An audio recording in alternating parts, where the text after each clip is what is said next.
Salut à tous, c'est Jug, bienvenue sur The Wargame Syndicate. On se retrouve aujourd'hui pour le 45e épisode de la série Charge Auto et Chaffraté.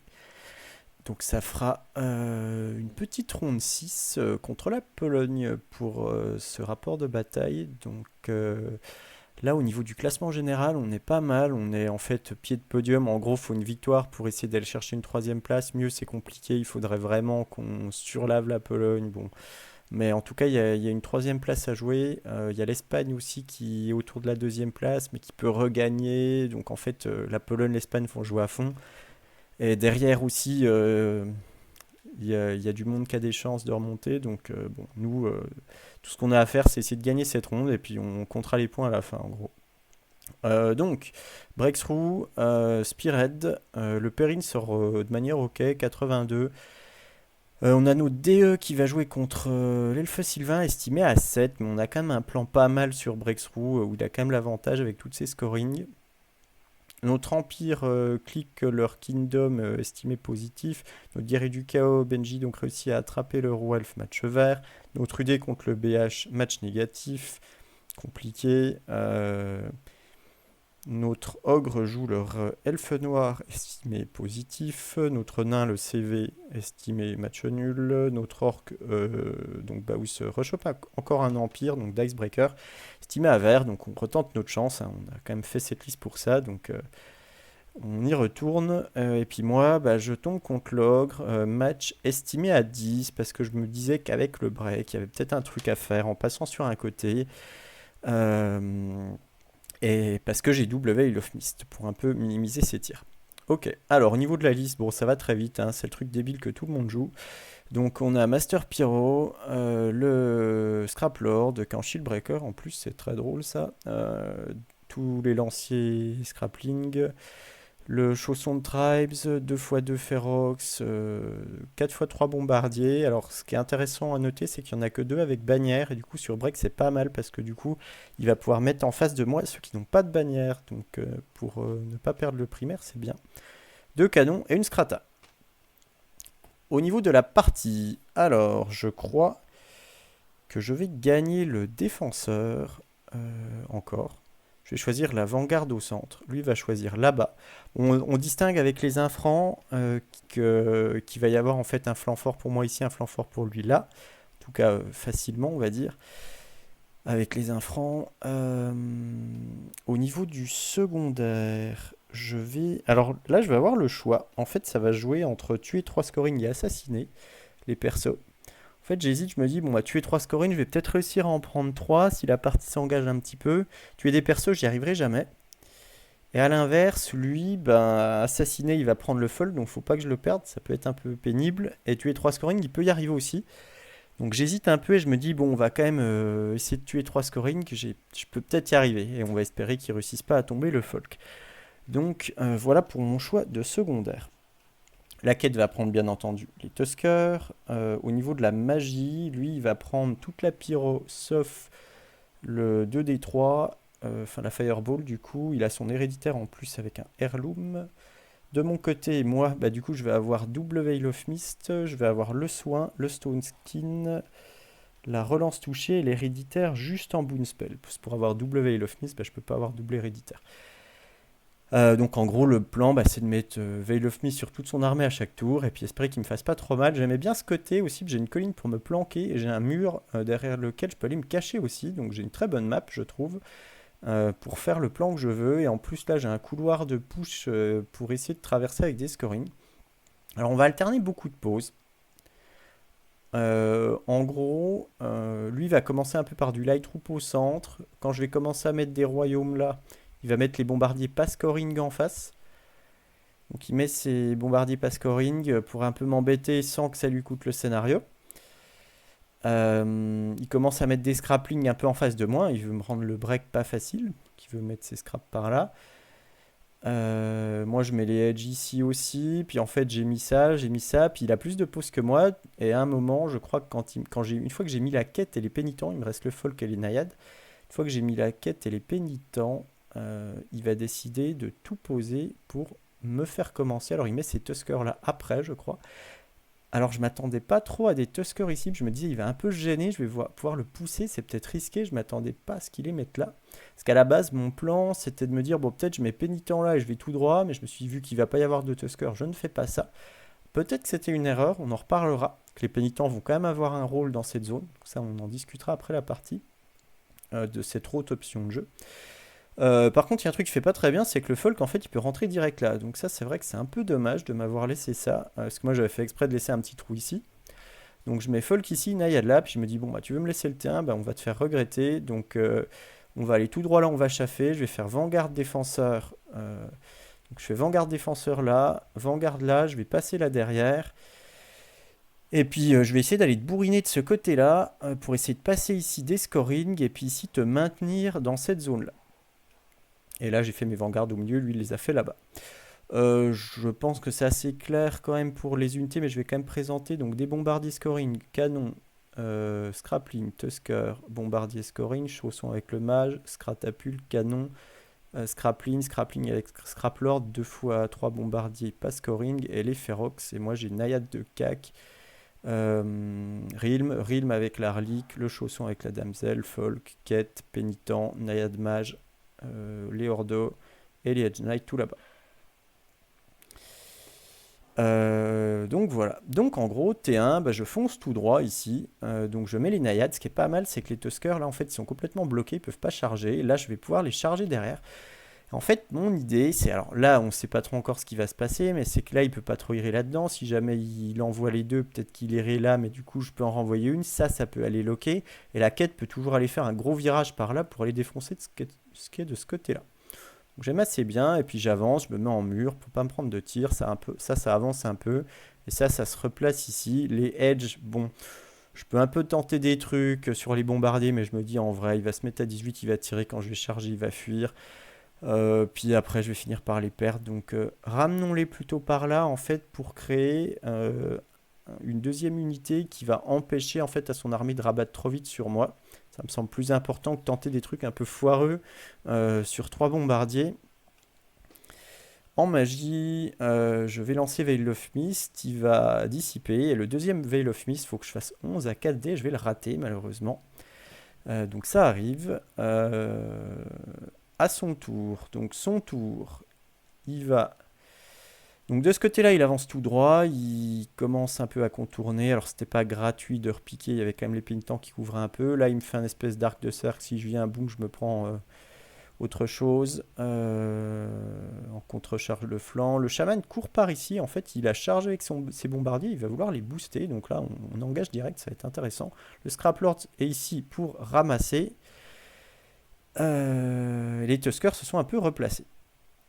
Alors, en magie, il va lancer touche-auto, enfin il lance le souffle que je dissipe, il va lancer -1 pour être blessé là, et il va lancer touche-auto force 4.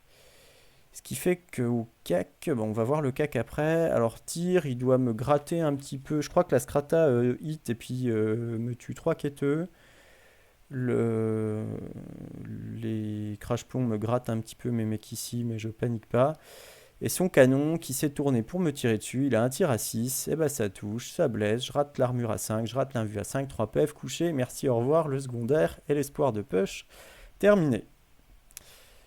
Bon, un peu triste, surtout que j'avais raté le Veil of Mist qui rendait la touche impossible, c'est la vie. Bon, on va voir ce qui se passe maintenant. Donc là, avec ses sorts de pyro, il va quand même bien me laver, mais moi je le gratte, il doit rester 2-3 naïades, je pense. Derrière, bah, en fait, je vais quand même charger pour essayer d'aller dégager ça. Et du coup, ce que je vais faire, c'est que là, je vais me reculer un petit peu. En fait, je me prépare avec mes Cyril et mes quêtes à retourner dedans. Le chausson avance un peu. Là, je me replace, je verrouille bien. J'essaye de verrouiller là. Et là, je crée ce que je vous disais, c'est-à-dire je veux pas que les Ferox en fait foncent tout droit ici, puis en fait finissent comme ça. Donc en fait, je mets cette unité-là pour le bourriner. Et je propose des tirs pas faciles pour les bombardiers. Donc là, je crois qu'il peut pas se mettre à courte. À ce tour-là, s'il veut me tirer dessus. Donc il devra se mettre à 18. Voilà. Qu'est-ce que j'oublie? Ça doit être à peu près bon. Donc en magie, je pense que je retente un Veil of Mist à 3D qui passe et je vais tenter de booster par là. Je pense qu'il dissipe relance touché et que je suis peut-être sous Stone Skin. Je suis pas sûr en vrai d'être sous Stone Skin, ça... Je ne sais plus. Je crois que c'est la carte 4, donc à mon avis j'ai juste fait Veil of Mist et puis relance touché qu'il a réussi à dissiper. À mon avis c'est juste ça. Corps à corps, corps à corps. En fait, il va me finir mes naïades. Je vais faire mal, mais pas assez. Du coup, je vais perdre le combat de 1 de mémoire et je vais tenir à 7 relances. Juste là, avec mes royaumes. Donc bon, ça se passe pas trop comme prévu. À son T2, il va venir contre... Alors, je me refais pour qu'il contrecharge de flanc avec son Scrap Lord, parce que j'ai envie qu'il s'expose, en fait, qu'il vienne dans une zone où il va être un peu plus en tension. Si, je sais ce que j'ai fait. J'ai soigné ma quête. Si. J'ai dû faire 2D, soigner la quête. Je sais plus quoi exactement, mais j'ai fait soigner la quête plus un Veil of Mist, à mon avis. Je pense. Donc, il a disparu lance touché. Ouais, ça doit être ça. Donc là, il me contrecharge. Là, ça vient ici en chaff pour pas que la quête puisse arriver dessus. Là, il avance un petit peu, vu qu'il n'y a plus que les pénitents directement en face. Il y a toujours toutes les contrecharges de flanc si jamais je commence à m'emballer. Ici, il respecte un petit peu mes edges pour l'instant. Il va leur tirer dessus, il va un peu les gratter avant de pousser. Magie, je pense qu'il doit essayer de bourriner un petit peu là-dedans, je crois. Alors, il doit faire des morts là-dedans à la pyroche. Je ne saurais plus vous dire combien exactement. La Scrata va peut-être se rater cette fois-ci, je sais plus trop. Bon, il me gratte un peu des trucs au tir, en gros. Ici, c'est assez rigolo parce que le Scraplord va complètement se rater. Enfin, surtout, il touche à 3. Enfin, déjà, l'impact, il va rien faire ou un PEV. Les mecs en face font rien. Et lui, je crois qu'il touche à 3, blesse à 2. Et j'ai une invue à 5. Et puis, il va un peu se rater. Je vais réussir un peu des invues. Et puis, du coup, ça va. Alors, je sais plus si ça tient. Ouais, il me fait un mort en fait, ouais, c'est pourri. Et puis je tiens le combat. Je tiens le combat, ouais, c'est ça. Bon, ok. Du coup, ce que je vais décider de faire. Ouais, là, il m'a un peu bourriné. Ça doit être tous ces tirs et la magie qui est partie là-dedans. Je vais essayer d'échaffer ce truc-là. Et puis je me mets en mode, je te ramasse à la quête derrière ce qui va décider de venir. Donc on va voir. Là, ça commence, je me fais pousser, ça commence à sentir mauvais. Là, il m'avait fait 2 morts. Donc ce que je fais, c'est que j'essaye de reculer, de me refaire un peu une ligne de bataille par là. Cette fois-ci, je peux pas me faire tirer. Je suis à plus de 30 des bombardiers qui sont là. Donc je suis un peu safe de ceux-là. En magie, je pense que je vais mettre un Veil of Mist globalement qui va diminuer un petit peu son efficacité au tir. Ça va m'aider un peu à survivre. Au cas qui va finir cette fois, il va bien me déboîter. Je tente peut-être un Stone Skin qui va dissiper. À mon avis, ça doit être ça. C'est pour ça que j'ai Veil of Mist peut-être direct. Et là, ce qui va se passer, c'est que je vais fuir par là de 5. Et en fait, on demande à l'arbitre est-ce qu'il y a besoin de rattraper ou pas. Ou est-ce que si je suis détruit en touchant le bord, ça suffit? Ben non, il y a besoin de rattraper pour prendre le point de primaire. Et il va pas réussir à me rattraper, donc je vais fuir et mourir, mais gratuitement au niveau du primaire. Donc ça, c'est pas trop mal. Au corps à corps, je vais laver cette unité-là. Et là, il poursuit les par là. Bon, je sais plus s'il a un pivot ou pas. Ouais, il va avoir un pivot et du coup, c'est son T3. Il lui reste un bombardier. Je lui avais un peu regratté. Il vient chaffer ici. Il a 2 PV, ce bombardier. Là, il maintient à peu près sa ligne de bataille. Il continue de pousser par là-bas. Il continue de m'éclater au tir. En magie, je pense qu'il commence à taper là-dedans. Un peu là-dedans. Je crois qu'il me reste 1 ou 2 gars ici. Après, ouais, il me reste 2 mecs. Et là, en fait, il lance un sort de la pyro. Je sais plus trop lequel. Et il fait quadruple 6. Et du coup, il se lance la Fireball. Enfin, je lance la Fireball. Je peux la lancer dans son chaff de bombardier que j'éclate. Du coup, ça fait que mes realms se trouvent en fait libres et que je vais avoir une charge là-dedans, potentiellement, qui doit être auto en plus, ou à 2, enfin un truc facile. Et là, c'est peut-être mon espoir, ça, parce que pour l'instant, j'ai pas donné de primaire. Si jamais je réussis, à laver ça, ça me fait un point de primaire. Si je reste derrière un autre, il y a la quête qui peut finir dedans. Donc j'en ai 3. Lui, il en a une, deux, trois. Est-ce que ça va vraiment passer? On discute. En tout cas, il y a encore l'espoir, on va dire. Je vais tenter ce truc-là. Euh, je vais tenter ce truc-là et la quête va pousser juste derrière. Donc je me mets en portée de GB, je me mets en portée de tous mes sorts là-dessus. Le Stone Skin part de l'Infrance, ça peut le relance touché peut partir des naïades ici. Vu que la quête pousse là, bah, les pénitents restent toujours en fermeture ici. Là, ça c'est en train de courir pour se barrer, ça fait pas grand-chose. Les Edge Knights ont reculé aussi encore pour pas se faire trop allumer. Et en magie, bah, il va dissiper relance touché. Je me mets oraison à vue à 5 et je vais avoir Stone Skin. Donc le corps à corps, bah, je pars à +1 parce que j'ai la charge, on a les deux rangs bannières. Et ce qui va se passer, c'est qu'avec mes 5 attaques de royaume à 3, 3, je crois que je fais 1 PEV, les chevaux font rien, et lui me fait 2 PV, ça fait égalité. Ah. Mais dommage, c'était ma chance, c'était bon, il pouvait perdre de 1, peut-être qu'il aurait fui ou tenu, hein, c'était pas gagné du tout, mais bon, je voyais une petite lumière au bout du tunnel, mais ça n'a pas voulu, malheureusement. Donc, bah, en fait, là, je me retrouve à l'arrêt, puis il va me défoncer après. Donc, son T4, bah, il recule, il se dit qu'il va me finir tranquille. Il ramène le char si jamais ça merde. Là, il pousse un peu encore avec ses scraps, il continue de me bourrer au tir. Je sais plus trop ce qu'il va bourriner, il doit encore taper là-dedans, je pense. Non, il finit pas mes edges, mais il me gratte un peu mes edges, visiblement. Il a gratté les edges. Et puis voilà. Et puis moi, à monter 5, bah, je vais tenter la charge dans les Tuskers. Évidemment, il va la fuir. Du coup, je me retrouve bloqué là. Alors j'avais regardé, en fait, pour pas exposer mon flanc, il fallait que les pénitents fassent un gros virage comme ça pour aller le chaff. Comme ça, en fait, je protège le flanc de ma quête avec les pénitents. Ça peut pas venir. Si jamais ça pousse pour aller rechoper le flanc, bah, en fait, je pourrais avoir du chaff quand même encore dernier tour. Voilà. Et puis là, ben, bon, on se dirige tranquillement vers une défaite, hein. Je peux plus faire grand chose. Je suis en train d'essayer de sauver les points que je peux, à courir derrière cette colline pour me protéger un peu de ses tirs et de ses blasts. Je tente un peu des Veil of Mist. Euh, voilà, donc son T5, il va tout avancer pour me tirer dessus et me bourriner. Je crois que je dois mettre oraison comme 9 ici parce que ça pourrait paniquer en fait la damsel et ça serait bien dommage. Du coup, je suis en comme 9 et il va me bourriner. Je crois qu'il me tue 2 edge, il me finit pas eux. Et puis il tire un peu là-dedans peut-être. Ce qui fait qu'à monter 6, bah, je vais avancer là pour les donner, pour empêcher les bombardiers de venir me tirer là-dessus. Là, je suis planqué, il a qu'un seul truc qu'il peut tirer, c'est lui, s'il court, il peut venir me mettre un coup d'arbalète. Et puis il y a ça qui peut venir ici pour faire Dragon's Roar. Bon, je mets un Veil of Mist, j'ai encore un peu d'oraison pour mettre du comme 9 pour les tests de panique. Donc je mets comme 9, il a avancé avec ça, je vais dissiper Dragon's Roar, il passe full boost là-dedans. Là-dedans, il va me défoncer, il va me les prendre. Et là, il a un tir, il touche à 5 et il me le tue. Bon, dommage. Je sais pas si ça changeait des tranches ou pas.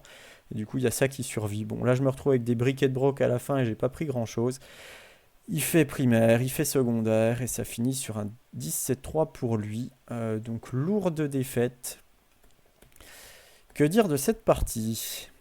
Déjà, c'est horrible de jouer contre ça pour commencer.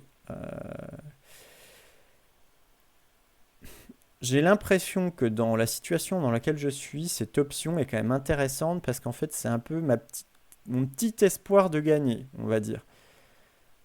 Parce que là, je peux pousser là et peut-être espérer quelque chose. Et si ça tombe assez vite, bah, je peux passer pas mal de scoring. C'est pas sûr que ça marche, hein. Même si ça tombe pas direct, ça peut quand même rater. Il va falloir se farcir les Tuskers, c'est quand même pas gagné, surtout que le Scraplord revient. Mais il y a quand même une petite lueur d'espoir. Bon, il me sèche direct, surtout que je viens de Veil of Mist, donc ça c'est vraiment dur. Est-ce qu'il n'y avait pas mieux à faire au déploiement? Alors ça, j'avais une version alternative, parce qu'après il n'y a plus grand chose à dire, je pense que je tente un peu les trucs et puis je me fais croquer petit à petit, c'est pas très intéressant.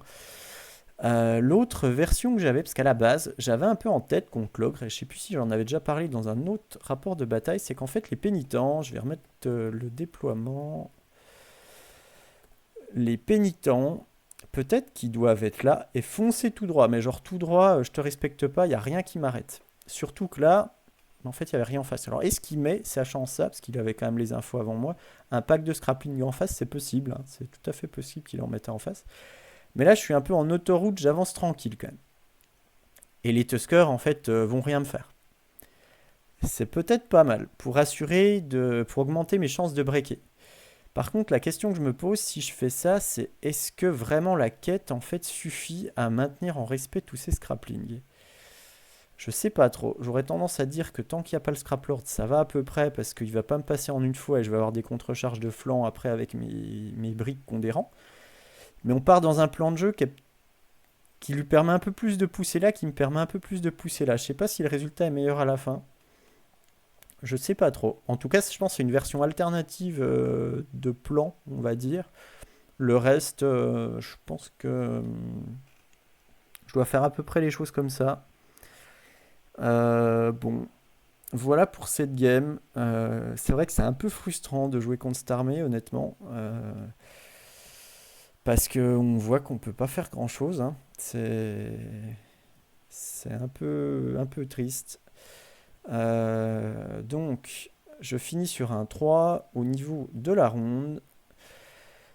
Ben, alors peut-être qu'on peut commenter mon estime, hein, qui était peut-être ambitieuse, hein, peut-être que je dois juste me dire, mais en fait je vais me faire défoncer, essayer de pas avoir ce match, mais personne voulait jouer contre cet ogre en fait quasiment, donc il fallait bien que quelqu'un se le prenne. Bon, c'était pour moi cette fois, j'avais l'impression qu'il y avait quelque chose à espérer, peut-être que c'est juste faux, peut-être que c'est juste trop dur, et en plus j'avais une bonne map. Bon, commentons un peu la ronde, on va se faire éclater, 96, donc on se fait complètement sortir Enfin, nos chances de podium sont mortes. Berlioz va gagner 11 contre le Relfe Sylvain sur notre estime à 7. Bon, le plan avec le break a marché, donc pas mal. Joss contre Dicebreaker. Dicebreaker va lui sortir une super game et Joss va pas réussir à trouver un setup pour l'enfoncer. À chaque fois, le bon Dicebreaker va bien s'adapter pour jamais que Joss puisse vraiment rentrer. PE va prendre 20 contre Adam. Alors je sais qu'il y a un 10 qui est proposé en début de partie par Adam, et puis nous on refuse. Alors peut-être quand on voit le score on se dit que c'est peut-être une connerie, mais apparemment à ce moment-là il y avait peut-être des choses à espérer. Bon, j'ai pas vu la game, je vais pas trop commenter ça. Mais en tout cas les Polonais nous ont dit après que on avait déjà fait ça l'an dernier, que c'est une erreur d'aller mettre le CV sur le nain. Bon, on l'a refait comme l'an dernier, donc un peu dommage. Bon, moi je me suis fait éclate. Gobos, ben en fait va péter Marco. Genre, je crois que Marco nous a dit à la fin que Gobos lui a sorti une grosse game et qu'il a mieux joué, quoi, globalement.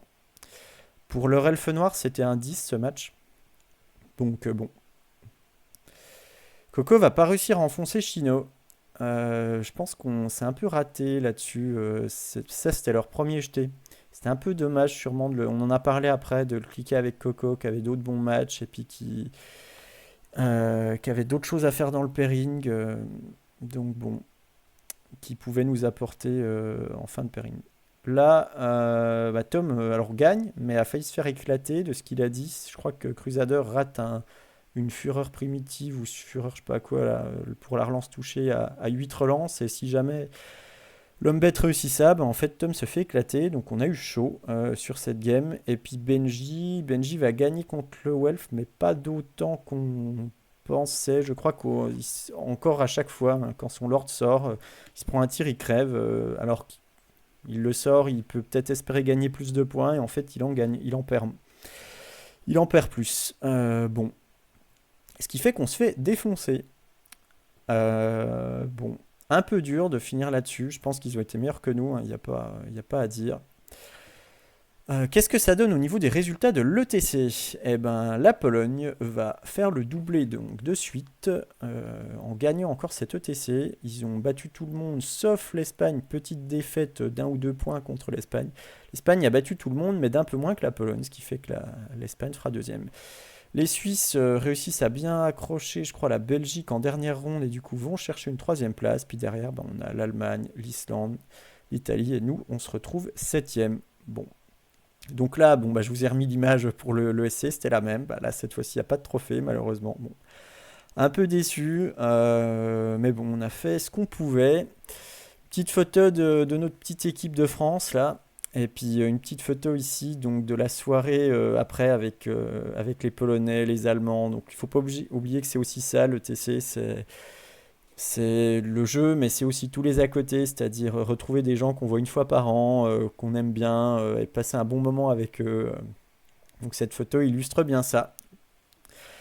Qu'est-ce que je voudrais dire sur cet ETC encore? Je voudrais remercier les organisateurs pour ce genre d'événement. C'était quand même très cool. C'est vraiment un plaisir d'y aller tous les ans pour moi. Le TC, c'est vraiment le rendez-vous donc, de l'année en termes de jeu, en termes d'ambiance. C'est trop bien. Et après, pour parler un petit peu de l'équipe de France, que dire pour cette septième place? Ben, je pense qu'on a raté notre méta. Il y a peut-être d'autres. Va falloir que, on va dire, parce que là, je suis encore à chaud quand je fais cette vidéo, donc il y a quand même peut-être aussi d'autres choses, mais peut-être la plus grosse erreur, c'est notre méta, où on a beaucoup de listes en fait qui ont les mêmes faiblesses. Les ogres, elfes noirs, empire, on les gère pas en fait. On n'a pas réussi à construire des listes pour aller jouer à peu près contre. On avait trop de mecs qui voulaient pas du match et du coup on se retrouvait avec des pairings affreux. Et en gros, si on regarde toutes les rondes, il y a tout le temps des sacrifiés qui prennent des balles contre ces trucs-là. Donc on s'est bien raté là-dessus. Nos listes avaient les mêmes faiblesses en plus. Notre orc, notre UD, notre brett voulaient pas jouer les mêmes trucs. C'était bien bien galère à placer tout ça. Au niveau de ma liste à moi, est-ce que j'ai des regrets? Bah, j'avais pas l'impression d'être méga utile en fait, honnêtement. Je voulais bien aller sur les armées que tout le monde gérait à peu près. J'avais un peu des clics sur les morts vivants et un peu sur les nains, les trucs qui servaient un peu à quelque chose. Les trois armées les plus fortes, j'en voulais pas trop. Et l'ogre, je tentais un peu des trucs sur certains scénars, mais bon, on a vu que je me suis fait défoncer. Ça a bien marché pendant toute l'année. Déjà parce qu'il n'y avait pas d'ogre. Au tournoi des légendes, par exemple, ça n'existait pas encore ce truc-là. J'ai pas trop joué l'Empire cette année, assez peu. L'Elfe Noir, c'était pas les configs les plus embêtantes que j'ai joué cette année. Je pense que ouais, les listes de l'ETC, elles étaient vraiment. Enfin, la mienne n'était pas adaptée pour aller jouer contre ça. Donc là, j'ai un peu des regrets dessus. L'ESC, je fais un très bel ESC, il n'y a pas de souci, mais en fait, j'ai joué aucune des armées qui me posaient problème. Donc, ça, c'est la chance des pairings de l'ESC. Et là, à l'ETC, bah, je finis à 57, c'est de loin mon pire ETC. Alors j'ai été peut-être un peu moins placé que d'habitude, mais c'est aussi parce que ma liste apportait pas tant que ça, je pense. Donc ouais, je suis pas du tout persuadé d'avoir emmené le meilleur truc possible à l'ETC cette année. Donc je peux avoir un petit peu des regrets là-dessus. Voilà. Bon, et ben écoutez, ça va clôturer cette vidéo, puis cette saison de 9e âge. Du coup, ça aura fait 45 rapports de bataille, ça fait 45 parties de tournoi cette année. Donc j'espère que vous aurez apprécié tout ça. Et puis on verra ce que je fais l'an prochain, mais il y aura encore certainement des vidéos, des rapports de bataille. Et puis on se dit à plus sur la chaîne. Allez, ciao.